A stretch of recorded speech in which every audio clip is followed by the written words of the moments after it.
Tak ada kebahagiaan yang lebih besar selain melihat semua anggota keluarga sehat dan sejahtera.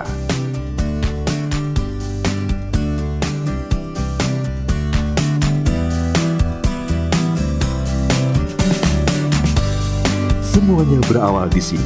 Saat ibu tidak mengalami masalah dalam persalinan, anak pun lahir dengan sehat. Pasangan mengikuti program KB.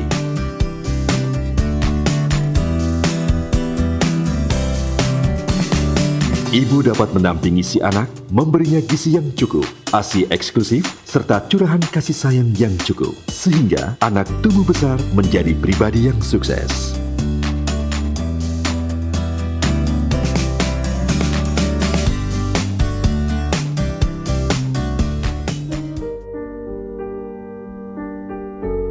Sayang, masih banyak keluarga di Indonesia yang belum beruntung. Banyak ibu mengalami masalah di dalam masa kehamilan dan pada saat melahirkan. Di Indonesia, jumlah angka kematian ibu atau AKI masih tinggi, yaitu 228 per 100.000 kelahiran pada tahun 2007. Atau ada satu orang ibu meninggal saat melahirkan setiap 1 jam. Sementara bayi yang meninggal setiap tahun sekitar 146.000 usia 0 hingga 1 tahun dan 86.000 usia 0 hingga 28 hari. Penyebab kematian ibu secara langsung adalah perdarahan sebanyak 20%, preeklamsi atau eklamsia sebanyak 24%, infeksi sebesar 11%. Di antara negara-negara ASEAN, AKI Indonesia menempati urutan ke-7 atau hanya lebih baik dari Kamboja, Laos, dan Myanmar.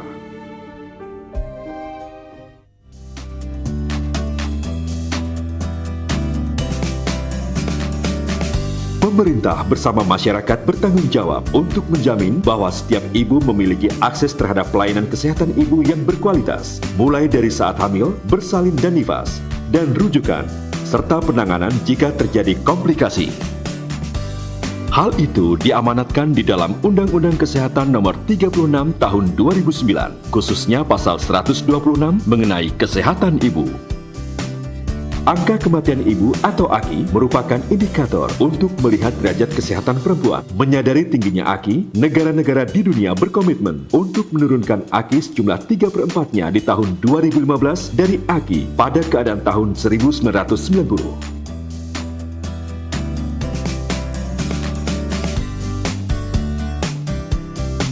Secara sosial, kematian ibu berdampak besar terhadap anak. Anak menjadi piatu, bayi tidak mendapat ASI eksklusif dan kasih sayang serta bimbingan sehingga mempengaruhi tumbuh kembang anak. Generasi yang seperti ini dapat menimbulkan masalah yang serius bagi masa depan bangsa. Ada beberapa faktor yang melatar belakangi tingginya AKI, yaitu kondisi geografis suatu daerah yang tidak mudah dijangkau atau letaknya jauh, ditambah dengan penyebaran penduduk yang tidak merata.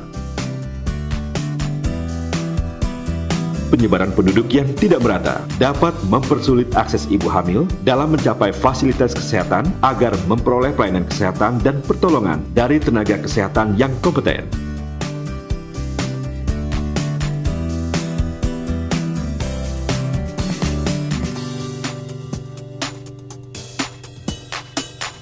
Hambatan ekonomis, di mana si ibu berasal dari keluarga miskin. Hal ini sebenarnya dapat diatasi dengan mengikuti tabulin atau tabungan ibu bersalin seperti dalam P4K atau ikut serta dalam program Jaminan Kesehatan Masyarakat Jamkesmas dan Jaminan Persalinan.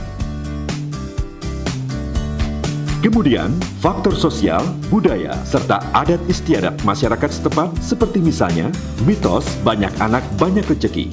Padahal, jumlah ideal adalah 2 anak, laki-laki perempuan sama saja. Urusan melahirkan adalah urusan perempuan semata, bukan laki-laki.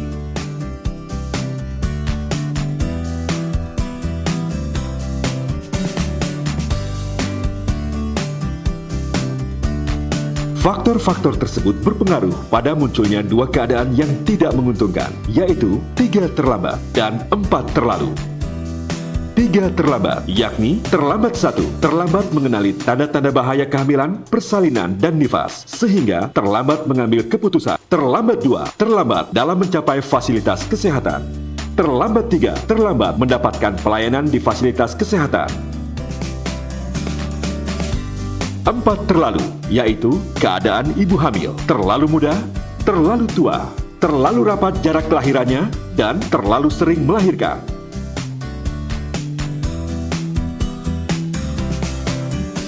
Padahal usia terbaik dalam melahirkan 20 hingga 35 tahun dan jarak kelahiran yang satu dengan yang lain minimal 2 tahun.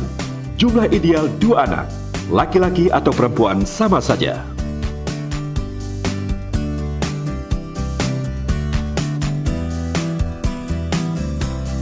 Upaya mempercepat penurunan AKI dilakukan dengan strategi. Setiap persalinan harus ditolong oleh tenaga kesehatan yang kompeten di fasilitas kesehatan. Setiap komplikasi obstetri dan neonatal mendapat pelayanan oleh tenaga kesehatan yang kompeten.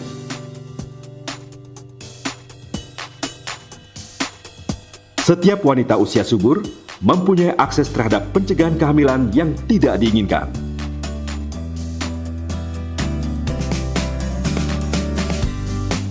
Untuk itu, dilaksanakan P4K atau Program Perencanaan Persalinan dan Pencegahan Komplikasi. Kegiatan P4K mencakup mendata semua ibu hamil, antenatal care, dan menempel stiker persalinan di rumah ibu hamil, serta menandatangani amanat persalinan.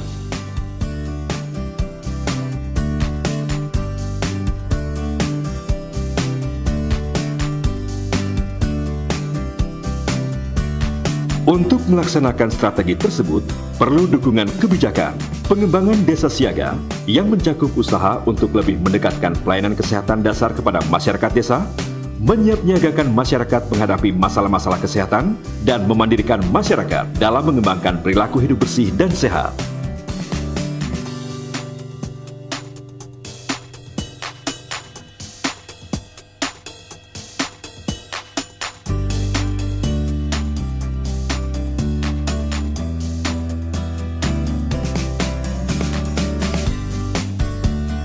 Untuk menjadi desa siaga, perlu didukung sekurangnya sebuah OKBM atau Upaya Kesehatan Bersumber Daya Masyarakat. Salah satu OKBM tersebut adalah Pos Kesehatan Desa atau Poskesdes.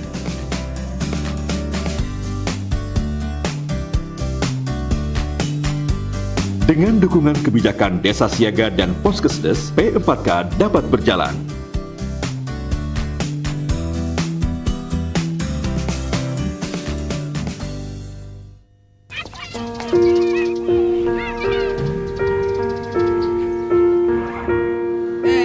Itu baru namanya suami yang mendukung istri. Gimana? Yang lain udah disiapin belum? Sudah, kan persalinan ini sudah direncanakan. Melahirkannya di fasilitas pelayanan kesehatan. Kendaraan siap, donor darah juga siap. Jangan lupa IMD. Ya, Jangan lupa KB.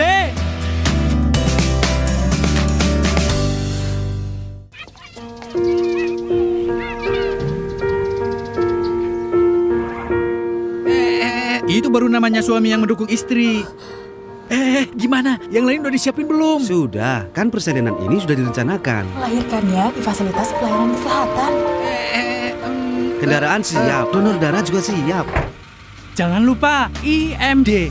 Ya, Jangan lupa KB.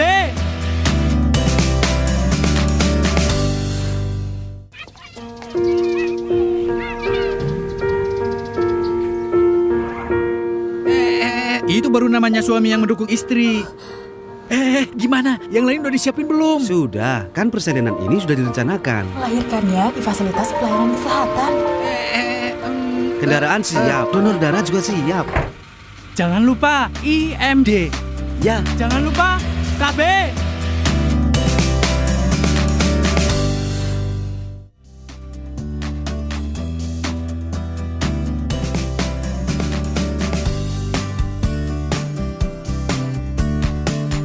Pelaksanaan P4K membutuhkan alat bantu stiker. Stiker P4K yang terisi lengkap ditempel di depan rumah ibu hamil agar mudah dipantau oleh nakes dan kader atau toma atau toga. Setelah mengisi stiker P4K, dilanjutkan dengan menandatangani amanat persalinan. Amanat persalinan adalah persetujuan antara suami atau keluarga dengan tenaga kesehatan untuk menolong persalinan dan pencegahan komplikasi. Stiker P4K berisi nama ibu hamil, taksiran persalinan, penolong persalinan, tempat persalinan, pendamping persalinan, transport yang digunakan, calon donor darah. Stiker ditempel di depan rumah agar mudah dibaca oleh siapa saja, baik penghuni rumah maupun orang luar. Setelah stiker ditempel, dimulailah tugas yang sesungguhnya, yaitu suami, keluarga, RT atau RW, aparat desa, bidan desa, wajib memantau secara intensif keadaan dan perkembangan kesehatan ibu hamil, sehingga proses persalinan sampai dengan nifas, termasuk rujukannya, dapat berjalan dengan aman dan selamat, serta komplikasi dapat tertangani untuk mencegah terjadinya kesakitan dan kematian ibu serta bayi. Pada tingkat individu, ibu hamil dan suaminya harus dapat mengetahui dan menindaklanjuti gejala dan tanda bahaya kehamilan atau persalinan, lokasi dan fasilitas kesehatan terdekat, biaya dan transportasi. Keluarga dan masyarakat dapat berperan menyiapkan dana berbasis masyarakat, transportasi, donor darah, dan membantu ibu hamil dalam mencapai fasilitas kesehatan. Komitmen masyarakat diwujudkan dengan ibu hamil memeriksakan dini ke fasilitas kesehatan selama masa kehamilan dan nifas. Ibu bersalin melakukan inisiasi menyusu dini, dilanjutkan dengan pemberian ASI eksklusif. Juga memeriksakan bayi secara rutin, memberikan imunisasi dasar lengkap atau LIL sesuai jadwal. Di dalam pelaksanaan P4K, Puskesmas dapat berperan menentukan target sasaran, ketersediaan logistik, memantau pelaksanaan P4K dengan melakukan supervisi fasilitatif terhadap bidan di desa, PWS KIA. Menjajaki pertemuan rutin forum peduli KIA, dukun, kader untuk mencari masukan-masukan dari masyarakat tentang berbasis masyarakat. Sementara bidan dapat berperan melakukan pemberian hamil, melakukan penyuluhan dan konseling, melakukan kunjungan rumah, melakukan rujukan apabila diperlukan, melakukan pencatatan dan pelaporan, serta memberdayakan unsur-unsur masyarakat termasuk suami, keluarga, dan kader untuk terlibat aktif dalam P4K memberikan pelayanan nifas sesuai standar. Dukun tidak boleh menolong persalinan, tetapi membantu bidan dalam mempersiapkan proses persalinan di bawah supervisi tenaga kesehatan. Selain itu, dukun juga diharapkan perannya dalam memotivasi ibu hamil, mendampingi selama sebelum dan sesudah persalinan. Dengan P4K ini diharapkan target Millennium Development Goals atau MDGs 5 yang ditetapkan PBB, yaitu AKI, menjadi 102 per 100.000 kelahiran pada tahun 2015 dapat tercapai. Tantangan yang banyak dihadapi dalam pelaksanaan P4K antara lain, dari sekian banyak program pembangunan di masing-masing provinsi, belum tentu menurunkan AKI merupakan prioritas pertama. Belum semua ibu hamil dapat menjangkau akses kesehatan, selain juga adanya pelayanan yang belum maksimal. Budaya di dalam masyarakat seperti aturan, adat istiadat, mitos, kepercayaan, dan sebagainya. Jumlah bidan tidak memadai dan penyebaran bidan tidak merata. Belum tentu tiap poskesdes ada bidan. Di dalam program Jam Persal atau Jaminan Persalinan, pertanggungan meliputi persalinan normal maupun persalinan yang mengalami komplikasi ketika melahirkan. Tempat persalinan yang ditanggung adalah di bidan, poliklinik desa, hingga kamar kelas 3 di rumah sakit umum. Persalinan lewat dukun tidak ditanggung. Yang dibiayai adalah hanya kelahiran anak pertama dan kedua. Saya nggak punya uang, suami kena PHK, biaya dari mana? Untung pemerintah membiayai saya bisa bersalin atas biaya pemerintah. Terima kasih pemerintah. Upaya menurunkan AKI bukan tanggung jawab pemerintah saja, tetapi juga tanggung jawab stakeholder secara luas, termasuk organisasi masyarakat. Salah satunya adalah Aisyah. Sebagai organisasi kewanitanya, Aisyah merasa terpanggil untuk mendukung kesehatan pemerintah karena sejak lama Aisyah peduli dan menaruh perhatian besar terhadap masalah kesehatan masyarakat, khususnya kesehatan perempuan dan anak. Terkait dengan masalah penurunan AKI, Aisyah mendukung penuh upaya pencapaian target AKI yang disepakati di dalam MDGs. Upaya tersebut dirangkum dalam satu program yang disebut kegiatan Korea Toyibah. Program ini selain mengupayakan penurunan AKB dan AKI, melakukan kegiatan posyandu balita dan lansia, pembudayaan perilaku hidup bersih dan sehat, dan peningkatan cakupan imunisasi dalam pencegahan penyakit. Bagian usaha-usaha untuk menurunkan angka kematian ibu dan anak adalah bagian dari tanggung jawab sosial keagamaan kami, menjadi bagian dari kepentingan dakwah kami, karena bahwa ibu hamil melahirkan, anak lahir secara sehat adalah bagian dari nilai-nilai yang terus harus kita junjung dan ini terus harus kita usahakan. Dan kegiatan-kegiatan ini bagi Aisyah adalah kegiatan yang natural atau kegiatan-kegiatan yang memang ada di masyarakat, di komunitas, di tingkat ranting. Perlu kami sampaikan bahwa basis kegiatan kami adalah ada di pengajian-pengajian. Pengajian adalah merupakan modal sosial yang besar bagi Aisyah, karena lewat pengajian orang akan tercerahkan secara spiritualitas, tetapi lewat pengajian Aisyah juga akan bisa menyampaikan dan melihat, menggali seberapa sebenarnya kebutuhan-kebutuhan masyarakat secara real, khususnya adalah terkait dengan kesehatan perempuan, dan lebih khusus lagi adalah pada persoalan-persoalan ibu hamil. Yang kedua, berikutnya adalah Aisyah memiliki balai-balai rumah sakit layanan kesehatan. Ini juga menjadi bagian dari kepedulian kami. Dalam gerakan Qoryah Thoyibah ini tentu sangat erat kaitannya dengan kesehatan perempuan. Lebih khusus akan sangat erat kaitannya dengan bagaimana kita mencoba memberikan pemahaman mengenai ibu hamil sampai nanti melahirkan secara sehat dengan penuh rasa senang, bahagia, sehingga para ibu hamil itu nanti akan melahirkan anak-anak yang sehat, anak-anak yang memang dalam kondisi mengandungnya ibunya adalah pada kondisi yang betul-betul baik begitu. Lewat Qoryah Thoyibah, komunitas yang baik di masyarakat dalam hal kesehatan, maka kemudian Aisyah tadi melakukan sosialisasi, kemudian melakukan pendampingan, kemudian melakukan sekaligus pembinaan.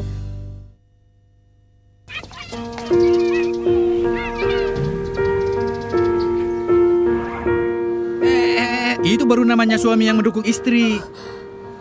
Gimana? Yang lain udah disiapin belum? Sudah, kan persalinan ini sudah direncanakan. Melahirkannya di fasilitas pelayanan kesehatan. Kendaraan siap, donor darah juga siap. Jangan lupa IMD. Ya, Jangan lupa KB.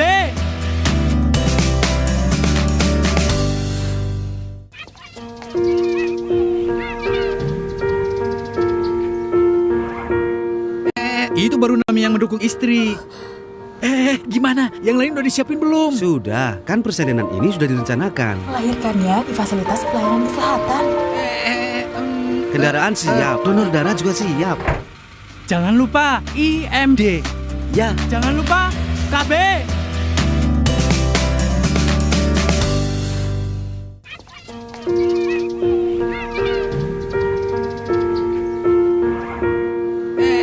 Itu baru namanya suami yang mendukung istri. Gimana? Yang lain udah disiapin belum? sudah, kan persalinan ini sudah direncanakan. Melahirkannya di fasilitas pelayanan kesehatan. Kendaraan siap, donor darah juga siap. Jangan lupa IMD. Ya, Jangan lupa KB.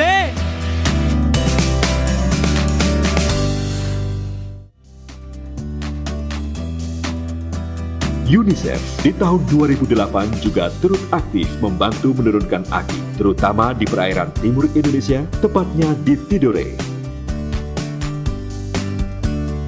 Agar para ibu mau datang ke puskesmas untuk memeriksakan kehamilannya, mereka menggunakan pendekatan kultural sosial, yaitu dengan mengirimkan undangan ke ibu hamil. Kampanye berjudul Surat Untuk Teman ini dilakukan karena di sana orang merasa dihormati dan dihargai ketika mereka diundang melalui sebuah surat. Cara inovatif ini terbukti efektif. Sebagian besar ibu hamil segera berangkat memeriksakan kehamilannya tatkala menerima surat undangan. Pemerintah pun membina kerjasama antara dukun beranak dan bidan. Dukun beranak yang kini tidak lagi bisa menangani persalinan secara langsung, tetapi membantu merujuk pasiennya untuk melahirkan dengan bantuan bidan atau dokter, turut membantu mengirimkan surat untuk ibu hamil.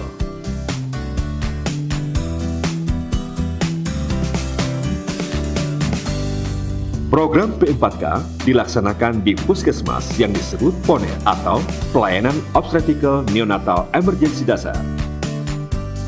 Puskesmas PONET mampu memberikan pelayanan kepada ibu yang akan melahirkan dalam menangani masalah kegawat daruratan di dalam persalinan.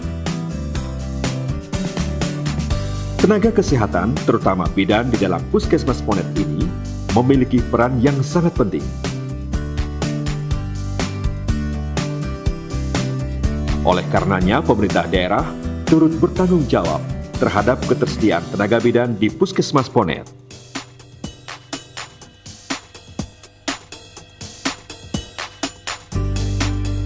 Salah satu contohnya adalah Puskesmas PONET Kecamatan Ambulu, Kabupaten Jember, Jawa Timur. Sejak tahun 2007, Puskesmas Ambulu telah menjadi Puskesmas Perawatan, Puskesmas AISO, dan Puskesmas PONET.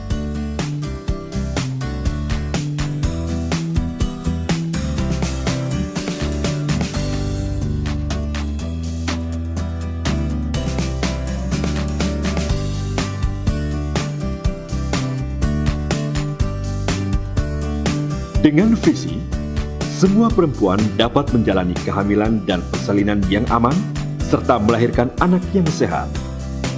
Puskesmas Ambulu berhasil dalam upaya menurunkan kesakitan dan kematian ibu dan bayi baru lahir melalui penguatan sistem kesehatan untuk memastikan ketersediaan akses pelayanan kesehatan ibu dan bayi baru lahir, memberdayakan perempuan keluarga dan masyarakat. Diharapkan Pemda lainnya dapat mencontohnya, serta dapat mereplikasinya di tiap-tiap kecamatan.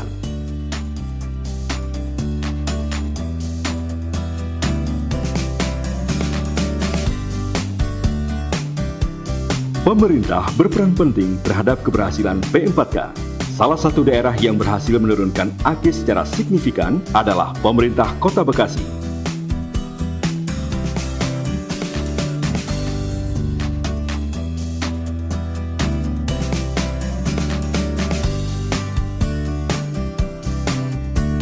Keberhasilan tersebut berkat komitmen pemerintah Kota Bekasi seperti yang dituturkan oleh Dr. Retni Yonti. Visi Kota Bekasi adalah Bekasi cerdas, Bekasi sehat, Bekasi ihsan. Makna sehat di sini salah satunya adalah peningkatan akses pelayanan terhadap ibu dan anak. Jadi sudah kelihatan di sini bahwa Kota Bekasi kesehatan ibu dan anak sudah menjadi prioritas. Kota Bekasi saat ini angka kematiannya cukup rendah. Sesuai dengan target MDGs, dilihat Kota Bekasi sudah mencapai target MDGs. Kami berkomitmen akan tetap menurunkan angka kematian ibu di Kota Bekasi, meningkatkan kualitas pelayanan kesehatan, meningkatkan kualitas SDM kesehatan, dan meningkatkan akses pelayanan kesehatan terhadap masyarakat. Upaya-upaya yang dilakukan Kota Bekasi dalam menurunkan kematian ibu, yang pertama RW Siaga, yang kedua Gerakan Sayang Ibu, yang ketiga program P4K. Di mana dalam kegiatan P4K ini peran kader sudah cukup baik, di mana kader-kader tersebut selalu dibina setiap bulan oleh Puskesmas, dan Puskesmas pun juga mendapat pembinaan dari Dinas Kesehatan. Di samping itu, Dinas Kesehatan juga melakukan pembinaan terhadap Gerakan Sayang Ibu tingkat kecamatan. Sementara itu, komitmen pemerintah pusat tidak diragukan lagi dalam mengupayakan agar setiap ibu memiliki akses terhadap pelayanan kesehatan yang berkualitas, rujukan, serta penanganan jika terjadi komplikasi. Hal itu tercermin dalam salah satu kegiatan kunjungan Ibu Menteri Kesehatan Republik Indonesia, Dr. Endang Rahayu Setianingsih, MPH Dr. PH, ke Provinsi Nusa Tenggara Timur atau NTT pada tanggal 28 sampai 30 November 2009. Di provinsi ini, tenaga dokter spesialis masih menjadi masalah karena belum semua rumah sakit daerah memiliki dokter ahli yang dipersyaratkan. angka kematian ibu dan bayi masih di atas rata-rata nasional. Sedangkan angka gizi kurang dan gizi buruk klinis masih cukup tinggi. Selama di NTT, Menteri Kesehatan mengunjungi sejumlah rumah sakit, puskesmas, dan beraudiensi dengan Gubernur NTT dan jajaran kesehatan. Dalam kunjungannya, Menteri Kesehatan menegaskan bahwa masalah kesehatan tidak hanya menjadi tanggung jawab Kementerian Kesehatan semata, melainkan semua pihak diharapkan turut serta aktif dalam pembangunan kesehatan. Keberhasilan P4K bukan sekedar menekan AKI sesuai target MDG semata, melainkan juga menjamin keberlangsungan hidup generasi mendatang yang makin berkualitas.